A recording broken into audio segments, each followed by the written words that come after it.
Praise the Lord, hallelujah. परमेश्वर पिता का धन्यवाद देते हैं, प्रभु ने एक बार फिर इकट्ठे हो के उसको आराधना, उसको महिमा चढ़ाने का मौका दिया। आइए इस समय में हम परमेश्वर को वो आराधना चढ़ाएं, क्योंकि हमारा परमेश्वर योग्य है। प्रतिभोर उसकी करुणा हमारे जीवन में नहीं हो जाती है, और उसने हमें संभाला है, उसने हमें ले चला है। वो हमें हाथ पकड़ के कष्ट और परेशानियों पे चलाने वाला प्रभु है। आइए परमेश्वर पिता के सम्मुख चलेंगे, अपनी आंखों को बंद करें और हम प्रार्थना करें कि परमेश्वर की अगुवाई हमें मिले, उसकी सामर्थ हमें मिले, ताकि हम परमेश्वर को प्रसन्न करने पाए। आइए अपनी आंखों को बंद करें और हम प्रार्थना करें। अनुग्रहकारी दयालु स्वर्ग के पिता, बड़ी विनम्रता के साथ अपने सर को झुकाए हम तेरे पास आते हैं। धन्यवाद देते हैं खुदा, तेरे प्रेम और तेरी दया के लिए, तेरी करुणा के लिए प्रभु जी, तेरे उस महान प्रेम के लिए खुदा, जो प्रभु यीशु मसीह के द्वारा हमारे ऊपर प्रकट होता है प्रभु जी। परमेश्वर पिता, आज के इस सभा को हम तेरे हाथ में सौंपते हैं, तेरे नियंत्रण में देते हैं परमेश्वर। हमसे बातें करें प्रभु जी, हम प्रभु जो आराधना चढ़ाएं वो तुझे ग्रहण योग्य होने पाए, पूरी पवित्रता के साथ हम तुझे आराधना और महिमा चढ़ाने पाए, ऐसे तुझसे प्रार्थना करते हैं खुदा। खुदा हम प्रार्थना मांगते हैं, जितने लोग हमारे साथ इस समय जुड़े हुए हैं और जुड़ने जा रहे हैं, खुदा हर एक को तू बरकत दे। किसी भली वस्तु इकट्ठी इनके जीवन में कभी ना होने पाए, मैं ऐसी तुझसे प्रार्थना करता हूँ खुदा। इनके भंडार सदा भरे पूरे रहे खुदा, शैतान की शक्तियां इनके जीवन से दूर रहे प्रभु, ऐसी तुझसे प्रार्थना करता हूँ यीशु के नाम से खुदा। हर एक को मैं तेरे नियंत्रण में देखा हूँ। प्रार्थना प्रभु यीशु नासरी के नाम से मांगते हैं, दया से सुने और कबूल कर ले पिता परमेश्वर, आमीन आमीन, हालेलुया। आइए परमेश्वर पिता की आराधना करेंगे, जय देने वाले की आराधना करेंगे और उससे बोलेंगे, प्रभु हम तुझसे और ज्यादा प्यार करना चाहते हैं, तेरी और आराधना करना चाहते हैं।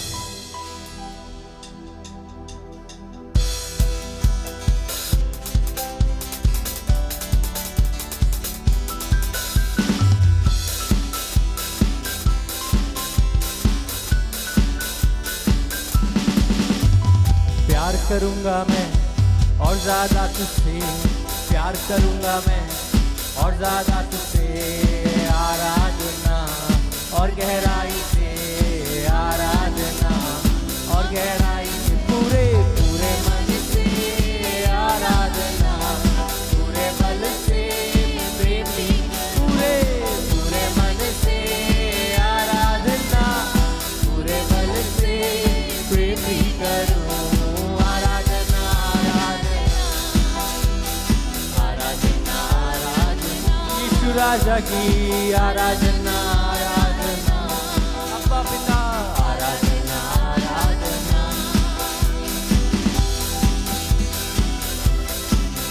संभालने वाला एबेनेजर परमेश्वर तू है, ओ एबेनेजर हो, ओ एबेनेजर हो, अब तक संभाला, धन्यवाद प्रभु।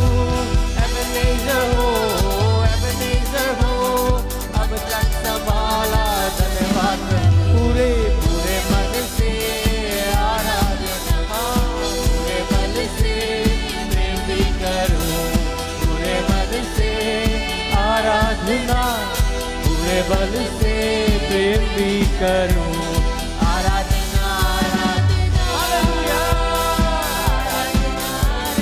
तू योग्य है प्रभु जी, आराधना तू योग्य है,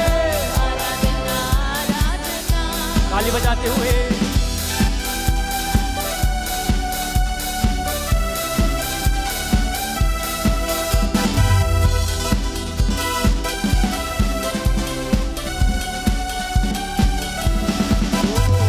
यहोवा राफा, चंगा किया मुझे, धन्यवाद प्रभु। यहोवा राफा, चंगा किया मुझे, धन्यवाद प्रभु। पूरे मन से आराधना, पूरे बल से, प्रेमी पूरे पूरे मन से, आराधना पूरे बल से, प्रेमी करूं आराधना, आराधना ओ आराधना, आराधना यीशु तेरी आराधना,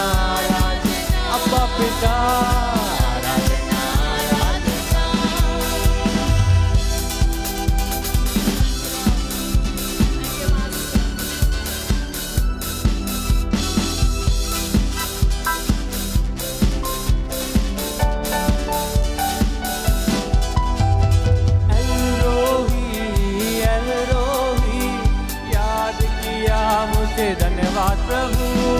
एलरोही एलरोही याद किया मुझे, धन्यवाद पूरे मन से आराधना, पूरे बल से प्रेम भी कर, हाँ पूरे मन से आराधना, पूरे बल से प्रेम भी कर। हाथों को उठा के आराधना आराधना, ओ अपना पिता आराधना आराधना, तू योग्य है आराधना के, आराधना आराधना, तू संभालने वाला आराधना आराधना, तू प्यार करने वाला आराधना, ओ अब्बा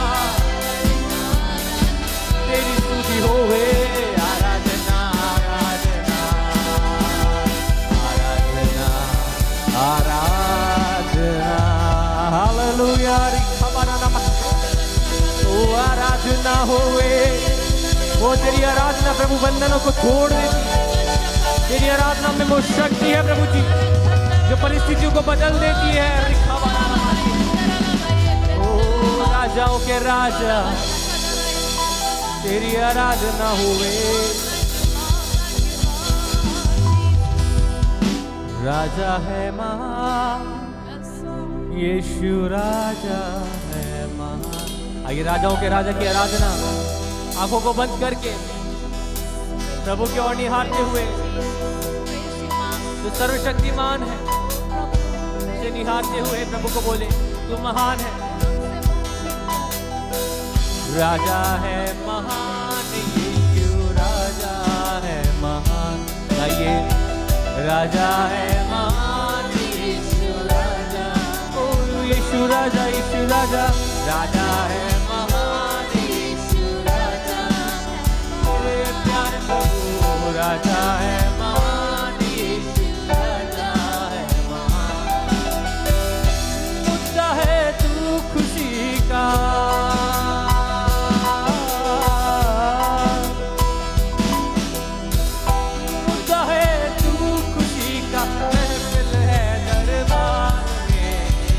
राजा है महान यीशु, राजा ओ यीशु राजा, राजा है महान यीशु, राजा है महान।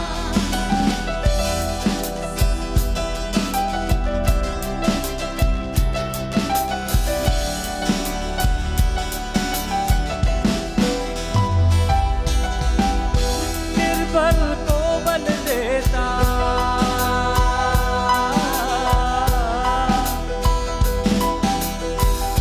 निर्बल को बल देता, ओ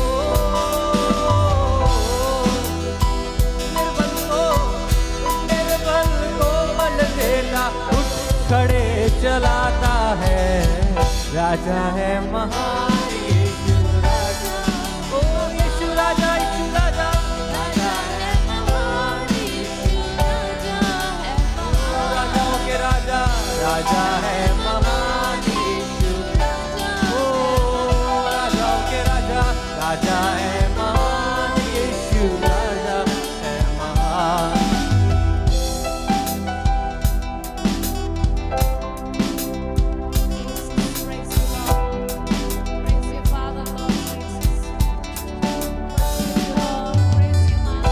मेमना जो बलि बना था,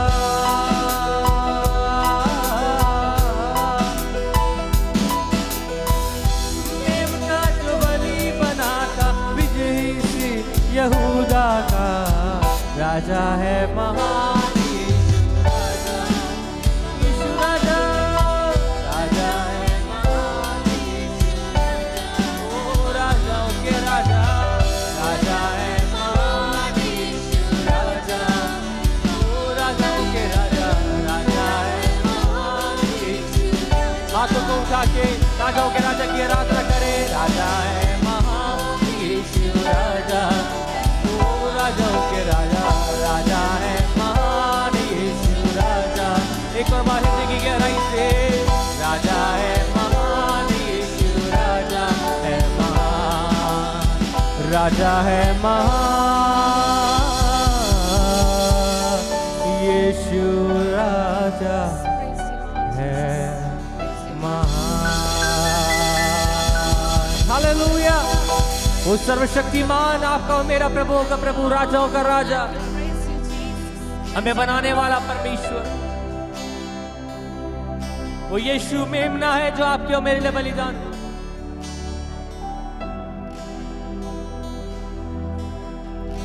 आइए प्रभु के दास के द्वारा उसके सामर्थ्य वचन को सुनेंगे। अवश्य परमेश्वर हमसे बातें करेंगे, उसकी पवित्र आत्मा हमारे मध्य में। आइए पूर्ण तैयारी के साथ में बैठे और उसके वचन को जो आता है प्रभु के दास के द्वारा उसे रिसीव करें। केवल सुनने वाले नहीं, लेकिन उस पर चलने वाले बने। आइए प्रभु के दास के द्वारा उसके जीवित कलाम को सुनेंगे।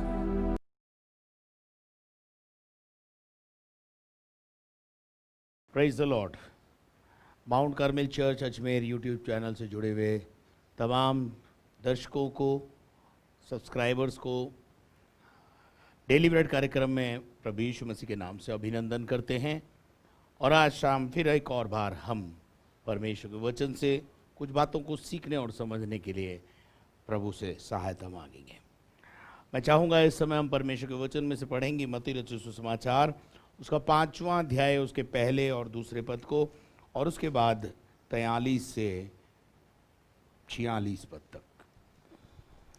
वह इस भीड़ को देखकर पहाड़ पर चढ़ गया और जब बैठ गया तो उसके चेले उसके पास आए और वह अपना मुंह खोलकर उन्हें ये उपदेश देने लगा। तुम सुन चुके हो कि कहा गया था, अपने पड़ोसी से प्रेम रखना और अपने बैरी से बैर। परंतु मैं तुमसे यह कहता हूँ कि अपने बैरियों से प्रेम रखो और अपने सताने वालों के लिए प्रार्थना करो, जिससे तुम अपने स्वर्गीय पिता की संतान ठहरोगे, क्योंकि वह भले और बुरे दोनों पर अपना सूर्य उदय करता है। हालेलुया। और धर्मी और अधर्मी दोनों पर मेह बरसाता है।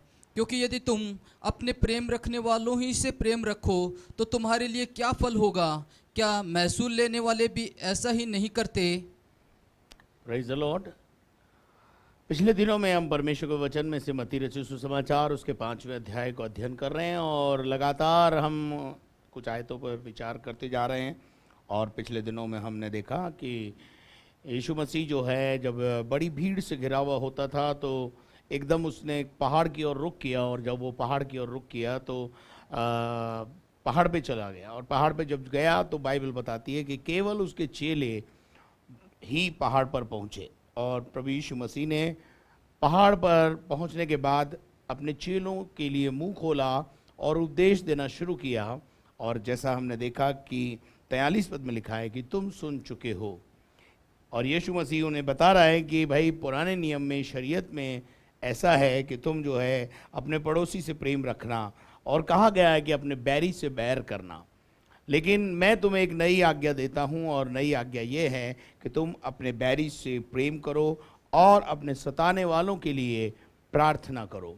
और मेरे अजीज़ों, कल हमने परमेश्वर के वचन से इसहाक के जीवन से देखा था कि किस प्रकार से लोगों ने उससे बैर किया, और वहाँ के राजा ने उससे बैर किया, और आजू बाजू के लोगों ने उससे बैर किया, डाह किया उससे, और उसे सताया और उसे जो है घाटी में ले जाकर छोड़ दिया। उसके बावजूद भी जब वो उससे मिलने आए तो उसने उनके लिए जीवनार की। और ये बात हमें बताती है कि वो यीशु मसीह का एक सिंबल है। आज शाम मेरा जो संदेश है आपको, मैं उस और आपका ध्यान आकर्षित करना चाहता हूँ। यीशु मसीह भी इस बात को बताना चाहता है कि मैं परमेश्वर हूँ और मैं पक्षपात नहीं करता हूँ। 45 पद में जब हम देखते हैं तो यीशु मसीह ने इससे लोग चेलों से कहा, जिससे तुम अपने स्वर्गीय पिता की संतान ठहरोगे। हाँ, क्योंकि वह भले और बुरे। देखिए, यहाँ वो परमेश्वर के एक क्वालिटी को बता रहा है। यीशु मसीह परमेश्वर की एक क्वालिटी को बता रहा है कि परमेश्वर जो है भले और बुरे दोनों पर मेह बरसाता है, दोनों को मोहब्बत करता है, दोनों से जो है प्रेम करता है, और दोनों की सुधि लेता है, और दोनों की जो है क्या नाम से ग्रोथ में विश्वास करता है, और दोनों को खिलाता पिलाता नहलाता धुलाता है। पक्षपात नहीं करता। चाहे वो परमेश्वर को मानते हो या नहीं मानते हो, ये जो परमेश्वर का स्वभाव है, प्रभु यीशु मसीह चाहता है कि यही स्वभाव मानव जाति में आना चाहिए, कि हम अपने बुरा करने वाले, अपने सताने वालों को भी उतना ही प्यार दें जितना हमारे मित्रों को हम देते हैं। और यह स्वभाव परमेश्वरीय स्वभाव है। वो धर्मी और अधर्मी दोनों पर मेह बरसाता है। कभी आपने ऐसा नहीं देखा होगा कि साहब धर्मी के जो खेत है उस पर तो पानी बरस रहा है, और जो है अधर्मी जो है, जो पाप करता है, जो गुनाह में जीवन जी रहा है, जो शराब पी रहा है, उसके खेत पर पानी नहीं बरस रहा। और दूसरा वो बोलता है कि यहाँ पर सूर्य उदय करता है, यानी जो सूर्य की रोशनी है, सूर्य की किरणें हैं, सूर्य से प्राप्त होने वाले विटामिन हैं, वो ऐसा नहीं करता कि केवल धर्मियों के लिए छोड़ता है और अधर्मियों के लिए नहीं छोड़ता है। मेरे अजीजों, इस बात को आज सुबह मैं भी आपको समझाने की कोशिश करता हूँ। परमेश्वर किसी जाति भाषा का परमेश्वर नहीं होता, किसी भौगोलिक क्षेत्र में बंधा हुआ या सीमाओं में बंधा हुआ अगर वो है तो वो परमेश्वर नहीं है, और वो परमेश्वर हो ही नहीं सकता।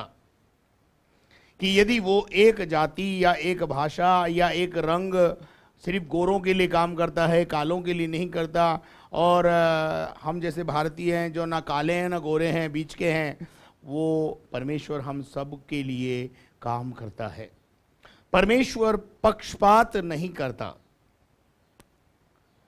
देखिए, मैं कई बार बोल चुका हूं कि ये जातियां हमने बैठ के बनाई हैं कि तू हिंदू है, तू मुसलमान है, और ये कैसे बन गई वो भी मैं आपको बताना चाहता हूं। जो बुद्ध के पीछे चलने लगे, बुद्ध की शिक्षाएं जिन्हें अच्छी लगी उन्हें लोग बुद्धिस्ट कहने लगे, और जिन्हें यीशु मसीह की शिक्षा अच्छी लगी और ईसा से जो है ईसाई शब्द बना, यानी जो ईसा के पीछे चले वो ईसाई कहलाए। ठीक है, जो महावीर के पीछे चले तो वो जैन धर्म कहलाया। और इस प्रकार से जो मोहम्मद साहब पर विश्वास करते थे, उनके अनुयायी हुए, उनके पीछे चलने लगे, लोग उन्हें मुसलमान कहने लगे। और इस प्रकार से बाकी जो और जातियां बची उनको हम देखते हैं, जैसे भारत में भी कई जातियां हैं और जातियों में भी प्रजातियां हैं, और इस प्रकार से गोत्रों में बटे हुए हैं। तो हमने अपने आप को बांटा है, परमेश्वर ने हमको दो ही भागों में बांटा है, एक नर में बांटा है और एक नर नारी बनाया।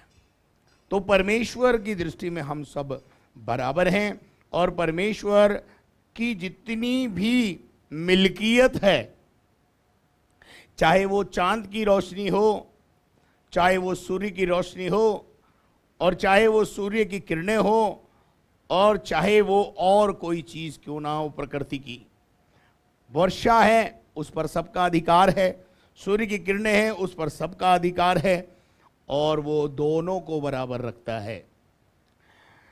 परंतु अधर्मियों से वो चाहता है कि वो अपना अधर्म का मार्ग छोड़े। बस यही अधर्मियों से चाहता है, और वो चाहता है कि परमेश्वर को जो भी प्यार करे वो डंडे के बल पे ना करे, डर से ना करे, परंतु आदर और प्यार के साथ करे। उसकी आराधना भी जब हम करें तो इसलिए ना करें कि अगर हम आराधना नहीं करेंगे, हम प्रार्थना नहीं करेंगे तो परमेश्वर हमें डंडा मारेगा। मेरे अजीज़ों, आप में से एक छोटा सा उदाहरण देता हूँ। कई लोग बिना प्रार्थना करे भी ऑफिस जाते हैं या कई यात्राओं पे जाते हैं, तो क्या वो सभी एक्सीडेंट से मर थोड़ी जाते हैं? इसका मतलब क्या है? परमेश्वर उनका भी ध्यान रखता है। मेरा कुल मिला के फोकस आज ये है कि परमेश्वर पक्षपात नहीं करता है। वो धर्मी अधर्मी, बुरे अच्छे, भले बुरे दोनों को उतना ही समान प्यार करता है। और इसके लिए कुछ आयतें मैं आपके साथ शेयर करूंगा। आप निकालें रोमियो की पत्री 10वां अध्याय और उसके 11 और 12 पद को। हम बाइबल से इस बात को समझेंगे कि परमेश्वर जो है वो किसी जाति, भाषा, भौगोलिक क्षेत्र या और कोई क्षेत्र या कोई आर्थिक स्टेटस उसमें बंधा हुआ या सीमाओं में बंधा हुआ परमेश्वर नहीं है। पढ़ी। क्योंकि पवित्र शास्त्र ये कहता है, पवित्र शास्त्र ये कहता है, जो कोई उस पर विश्वास करेगा, जो कोई, अब ये जो कोई जो शब्द है, जो कोई में हर भाषा बोलने वाले, हर रंग भेद, कुल, कोई भी क्यों ना हो, जो कोई, मेरे अजीजों, जो कोई, एनीवन, संसार में रहने वाले स्त्री या पुरुष में से गोरा हो, काला हो, कोई भी क्यों ना हो, कोई सी भी भाषा क्यों ना बोलता हो, जो कोई, मैं आपको विश्वास दिलाना चाहता हूं, जो कोई में सारी मानव जाति आती है। समस्त मानव जाति में से जो कोई भी उस पर विश्वास करेगा वह लज्जित ना होगा, वो लज्जित नहीं होगा, वो शर्मसार नहीं होगा। मेरे अजीजों, क्योंकि आगे लिखा है, 12वां पद पढ़ें, यहूदियों और यूनानियों में यहूदी और यूनानियों में कुछ भेद नहीं। देखिए, अब यहूदी जो थे जिससे यीशु मसीह जन्मा, और उसी जगह पर यहूदियों के इज़राइल देश में यूनानी लोग भी रहा करते थे, और रोम में भी यूनानी थे। हर जगह गैर कौम या जो हैं गैर मसीही लोग पाए जाते हैं। और यहां लिखा है, यहूदियों और यूनानियों में कुछ भेद नहीं है, सब बराबर हैं। यीशु मसीह अपने देह के दिनों में यहूदी जिनसे नफरत करते थे, यहूदियों और सामरियों के बीच में कभी मेल जोल नहीं था, और यीशु मसीह ने अपनी इच्छा प्रकट की कि मैं कुछ समय, कुछ घंटे, कुछ रात सामरियों के साथ बिताना चाहता हूं। परंतु कड़वाहट के कारण सामरियों ने उसको इजाजत नहीं दी।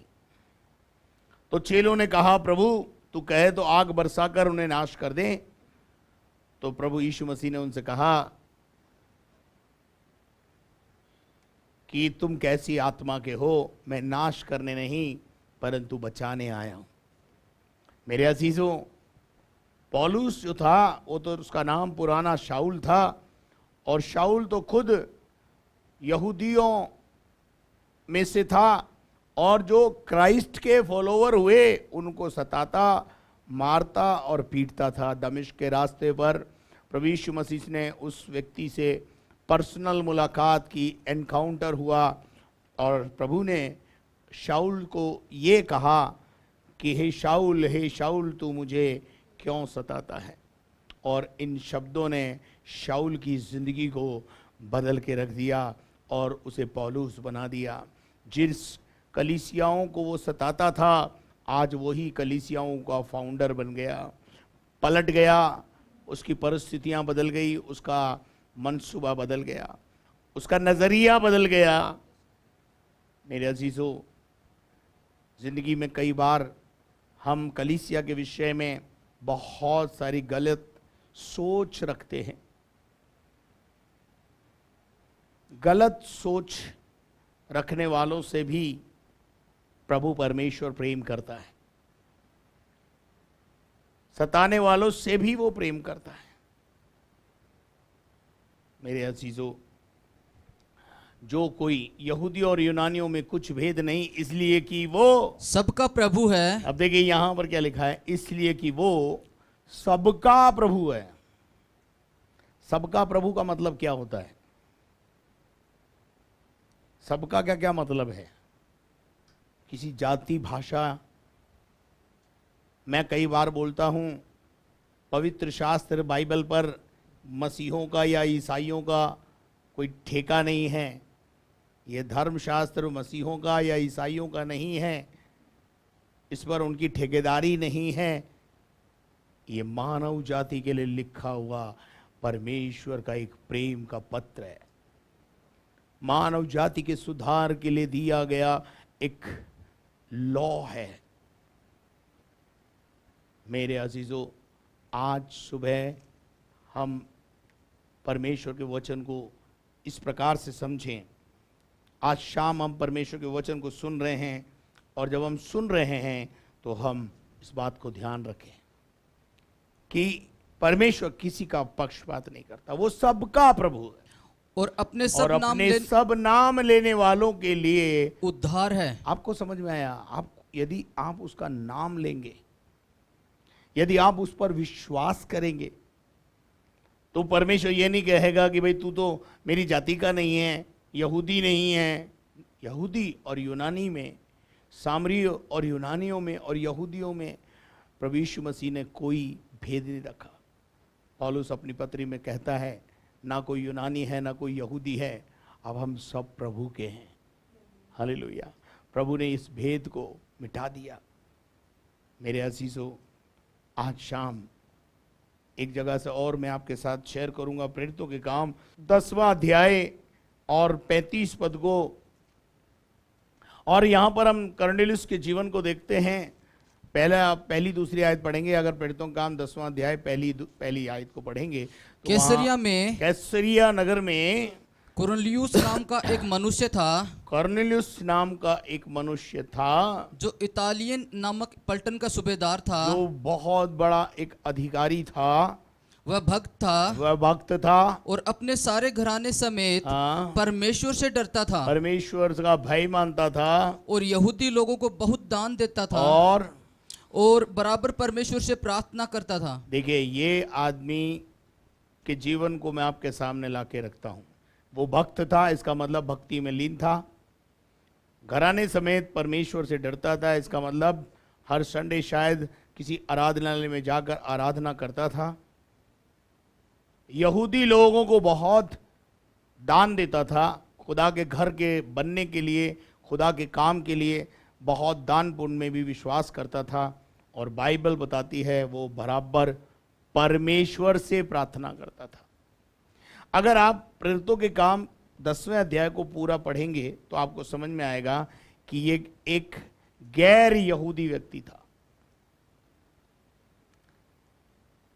लेकिन इसका विश्वास परमेश्वर में था।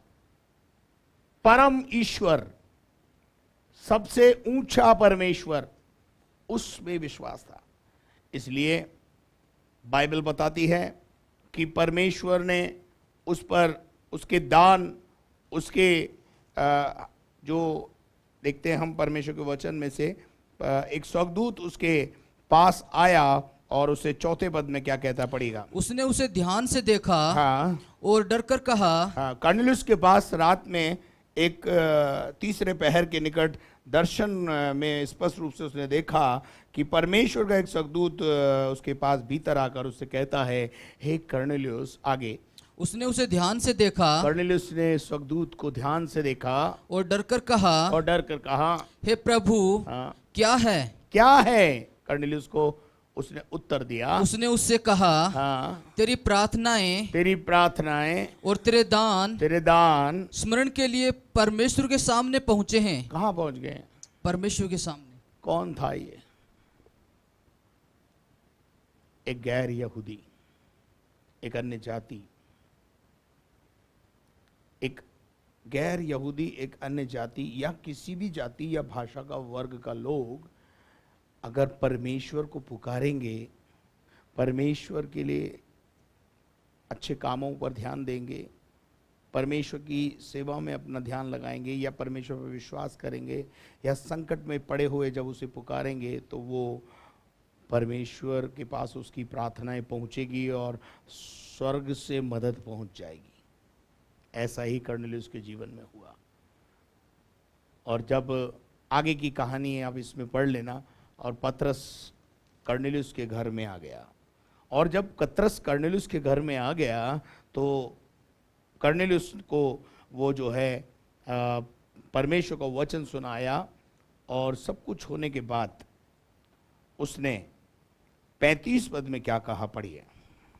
वरन हर जाति में जो उससे डरता है हाँ। और धर्म के काम करता है, हाँ, अब मुझे निश्चय हुआ है। वह उसे भाता है। मेरी बाइबल में 35 पद में लिखा है अब मुझे निश्चय हुआ है। हाँ, आपके यहाँ 34 है, लेकिन हमारी बाइबल में 35 का एक भाग है और लिखा है अब मुझे निश्चय हुआ।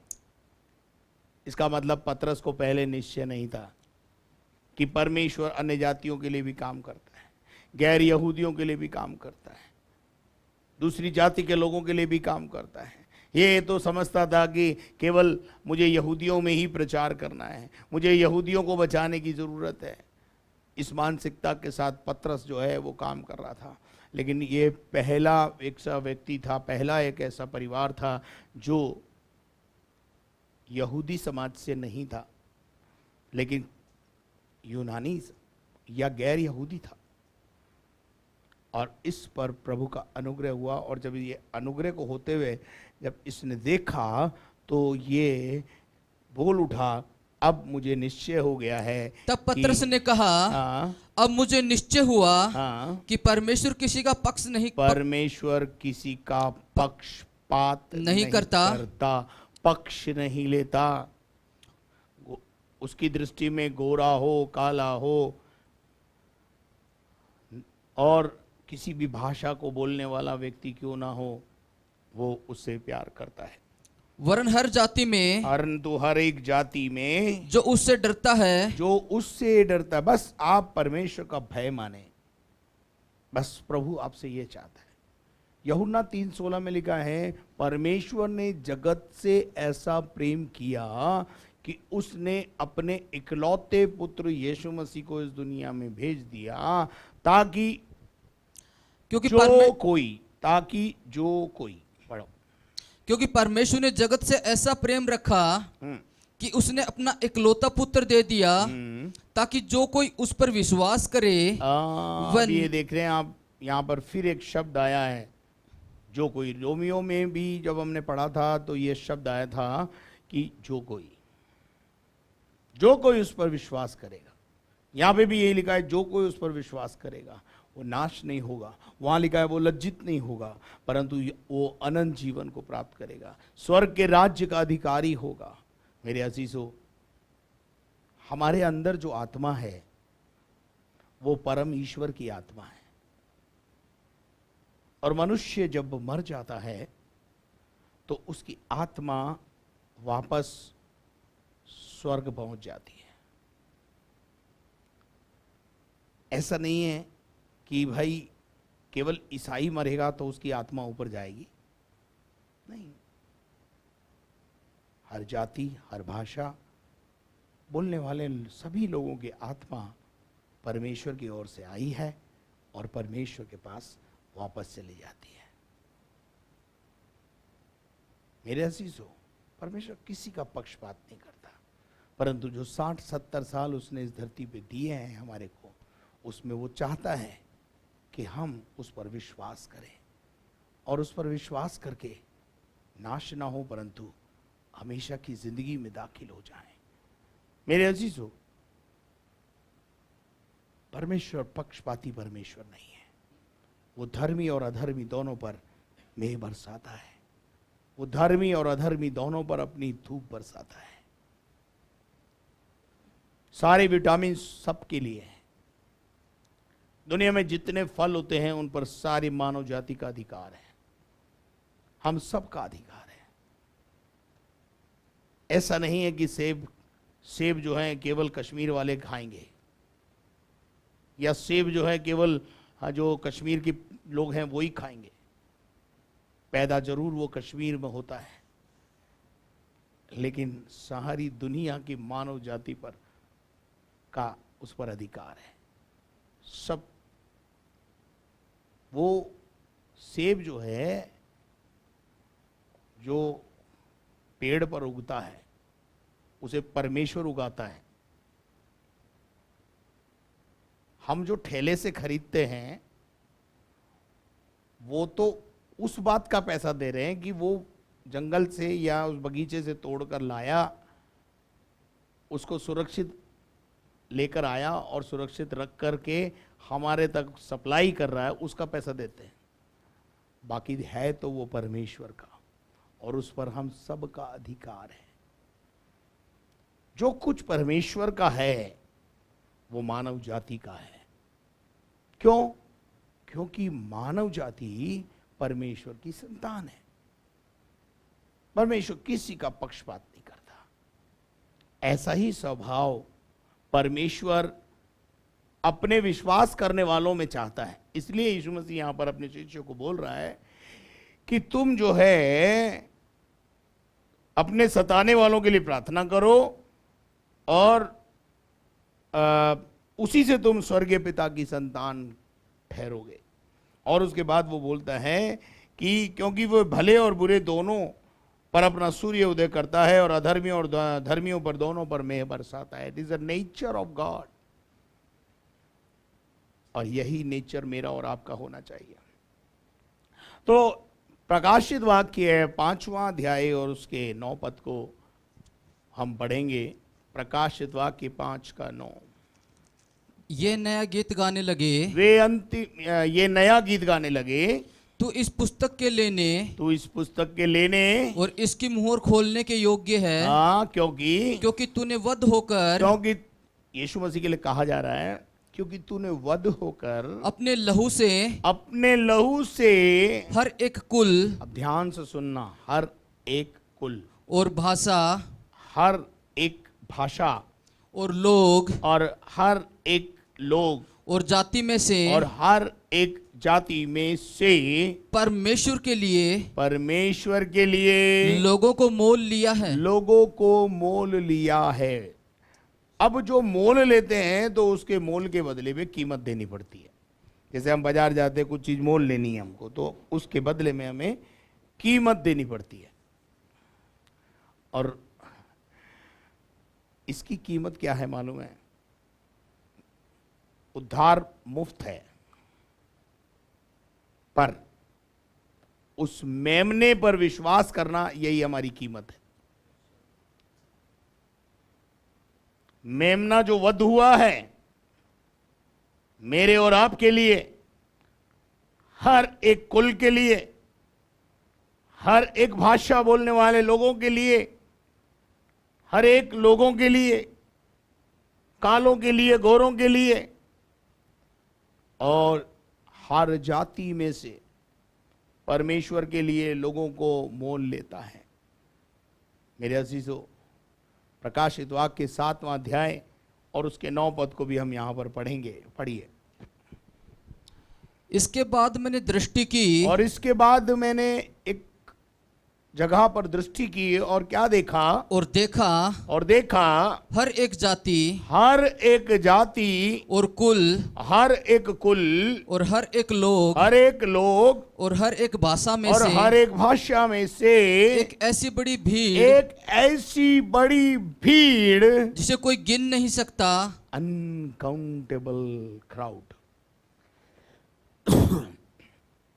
क्या आप मेरे साथ हैं? ये स्वर्ग का सीन है जिससे कोई गिन नहीं सकता। केवल वहां ये नहीं लिखा केवल मसीहों को श्वेत वस्त्र पहना दिया, केवल मसीह दिखाई दिए, ऐसा नहीं है।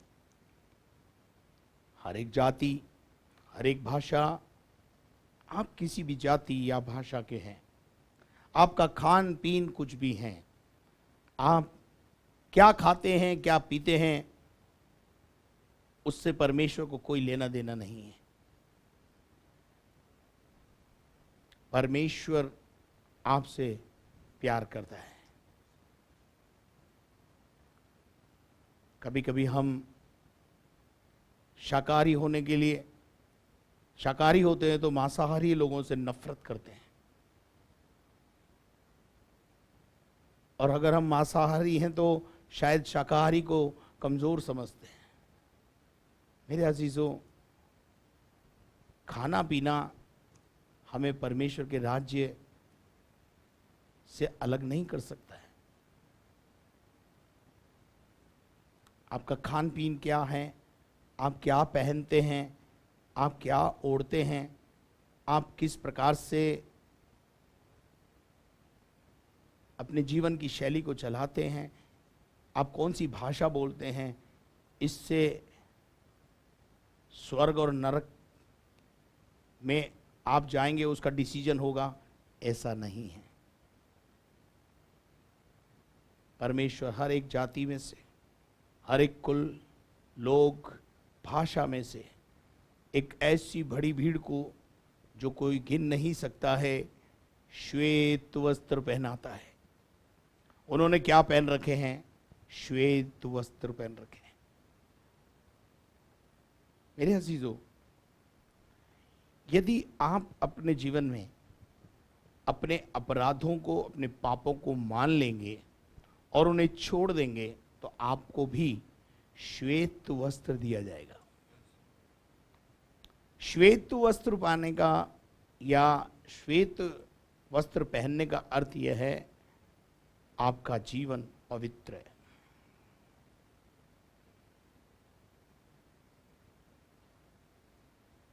आपका जीवन पवित्र है।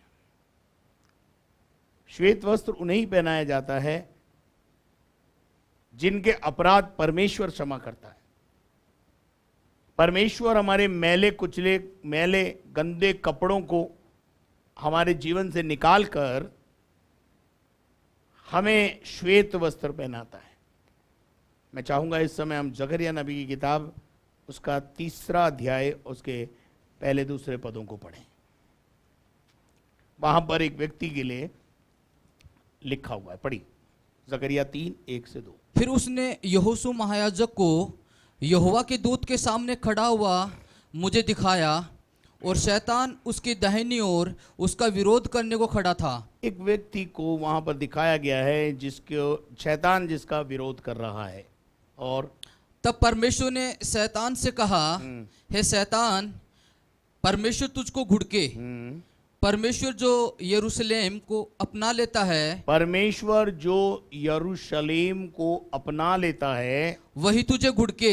एक परमेश्वर वो है जो यरूशलेम को अपनाता है और वही तुझे घुड़के। क्या ये आग से निकाली हुई लुटकी सी नहीं है? आगे, उस समय यहोशू तो दूत के सामने, यहोशू तो दूत के सामने मैला वस्त्र पहने हुए खड़ा था और शैतान उस पर दोष लगा रहा था। यहोशू तो दूत के सामने मैला वस्त्र पहने हुए खड़ा हुआ था। और वो, मैं ऐसा विश्वास करता हूं कि जब यहोशू दूत के सामने खड़ा हुआ है तो कैसी अवस्था में खड़ा होगा। आई थिंक, मैं ऐसा विश्वास करता हूं कि वो अपने किए पर पछतावे के मुद्रा में खड़ा होगा। कुछ लोग क्या होता है कि अपराध करने के बाद भी पछताते नहीं हैं, पश्चाताप की आत्मा नहीं आती उनमें। लेकिन यहोशू तो दूत के सामने मैला वस्त्र पहने हुए खड़ा था। ये मैले, इसका वस्त्र मैला कैसे हो गया, कैसे हो गया, एक अलग और गंभीर बात है। लेकिन यहाँ इस मैले वस्त्र का प्रभु ने करा क्या, वो देखते हैं। पढ़िए। तब दूत ने उनसे जो सामने खड़े थे कहा, इसके ये मैले वस्त्र उतारो। इसके ये मैले वस्त्र उतारो। फिर उसने उससे कहा, और उसने उससे कहा, देख मैंने तेरा अधर्म दूर किया है। मैंने तेरा पाप, अधर्म, इसका मतलब क्या है? जो व्यक्ति सामने मैला वस्त्र पहने हुए खड़ा था वो किसी न किसी अधर्म में फंस गया था। लेकिन चूंकि ये पश्चाताप के साथ खड़ा था, इसलिए प्रभु ने उस पर दया की और उसका मैला वस्त्र उतार कर, और मैं तुझे सुंदर वस्त्र पहना देता हूँ। मैं तुझे श्वेत वस्त्र, तुझे एक सुंदर वस्त्र क्या कर देता हूँ, पहना देता हूँ। और जो श्वेत वस्त्र पहनेगा, वहां लिखा है, मैंने एक बड़ी भीड़ को, प्रकाशित वाक्य 7:9 में, मैंने एक बड़ी भीड़ को श्वेत वस्त्र पहने हुए, सुंदर वस्त्रों से नवासे हुए और हाथ में खजूर की डालियां लिए हुए सिंहासन के सामने, मेमने के सामने खड़ा हुआ देखा। मेमने के सिंहासन के सामने हर एक जाति, हर एक भाषा के लोग पहुंच सकते हैं, बस केवल उस पर विश्वास करके। आज शाम मेरा संदेश आपको यह है, परमेश्वर दायरों का परमेश्वर नहीं है, परमेश्वर सीमाओं में बंधा हुआ परमेश्वर नहीं है। ऐसा नहीं है कि भारत का परमेश्वर अलग है, रशिया का परमेश्वर अलग है। अगर वो परमेश्वर है तो संपूर्ण ब्रह्मांड का परमेश्वर होता है। दुनिया के किसी भी जाति या भाषा बोलने वाले लोगों का उद्धार करने की सामर्थ्य उसमें होती है, उसको परमेश्वर की संज्ञा में रखते हैं। वो सीमाओं में बंध के काम नहीं करता। Who can bind the God? क्या आप सूरज को मान सकते हैं?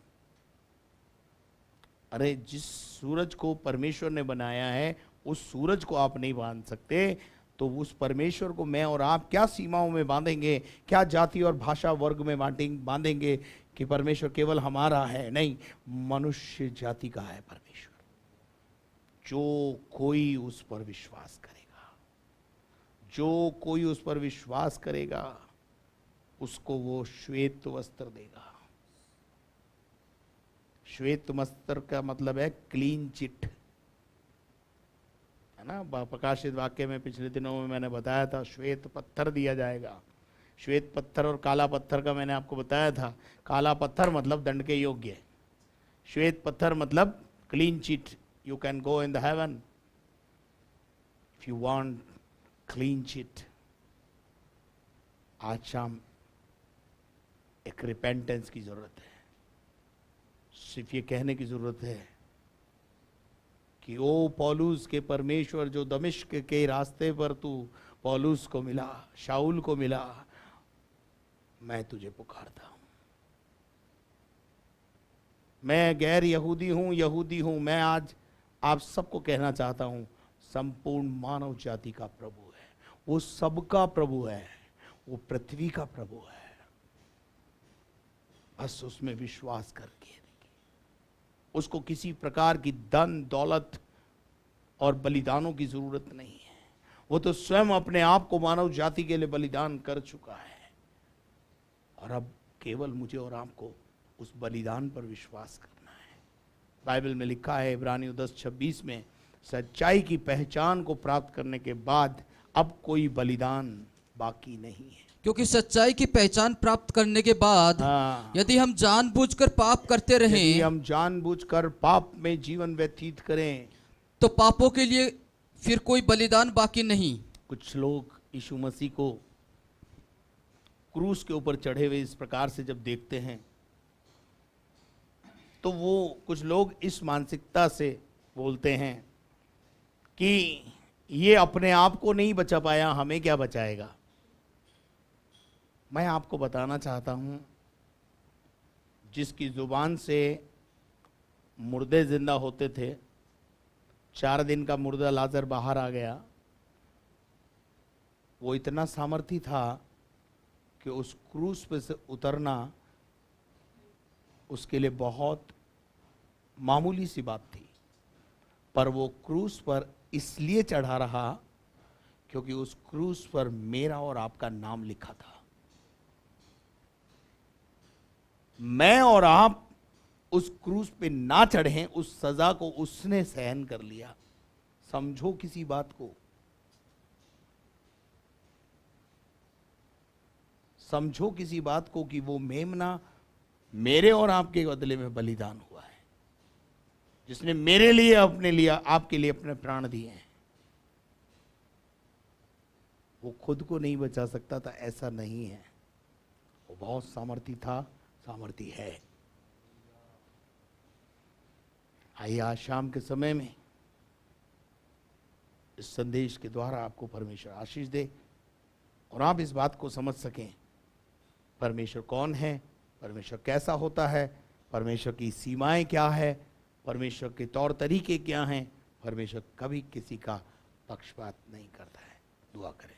हमारे दयालु स्वर्गीय पिता परमेश्वर, सुने गए वचन पे तेरी आशीष हो और हम इस वचन को समझ सकें कि परमेश्वर किसी जाति, भाषा या वर्ग में बटा हुआ परमेश्वर नहीं है। वो संपूर्ण मानव जाति का परमेश्वर है, वो संपूर्ण ब्रह्मांड का परमेश्वर है और वो सारी मानव जाति के उद्धार के लिए काम करता है।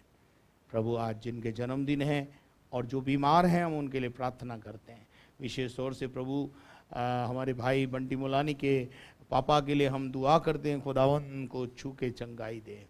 बहन हेमा बच्चानी को छू के चंगाई दे। और भी यदि कलीसिया में कुछ लोग बीमार हैं तो तू उनकी भी रक्षा और मदद कर। और हम सबके साथ हो। कोरोना वायरस के प्रभाव से हमको बचाकर अपनी पनाह में रख। सारा आदर, मान, सम्मान, गौरव हम तुझे देते हुए प्रार्थना को यीशु मसीह के नाम से मांगते हैं, आमीन। और अब हमारे खुदावन यीशु मसीह का फजल, खुदा बाप की मोहब्बत, पाक रूह की रिफाकत और शराकत अब से लेकर हमेशा तक हम सबों के साथ हमेशा तक होती रहे। हम सब बोले आमीन। Praise the Lord. प्रभु को धन्यवाद। आपने हमारे चैनल को यदि सब्सक्राइब नहीं किया तो सबसे पहले आप उसे सब्सक्राइब करें और बेल आइकॉन को दबाएं। और यदि आप आशीष पा रहे हैं तो शेयर करें, लाइक करें। यदि आप हमारे प्रार्थना टावर में अपने प्रार्थना के निवेदन देना चाहते हैं तो आप तुरंत प्रभाव से हमारे जो मोबाइल नंबर स्क्रीन पर हैं उसमें भी शिरकत हासिल कर सकते हैं, या आप लिख के या फ़ोन करके बता सकते हैं। साथ में शनिवार को आने वाले सत्संग में जो लोग हैं, मैं उनको इस प्लेटफॉर्म के माध्यम से बताना चाहता हूं, यदि आप कलीसिया में आना चाहते हैं तो पास्टर नरेश, जिनका मोबाइल नंबर 7300098176 है, स्क्रीन पर भी डाला हुआ है।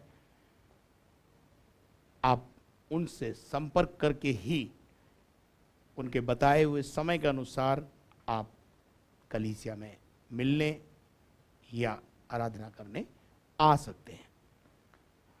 यदि आप हमारे इस चैनल से आशीष पा रहे हैं और यदि आप हमारे इसके साथ सेवा में खड़े होना चाहते हैं, हमारा बैंक अकाउंट की डिटेल भी स्क्रीन पर है, आप उसका इस्तेमाल कर सकते हैं।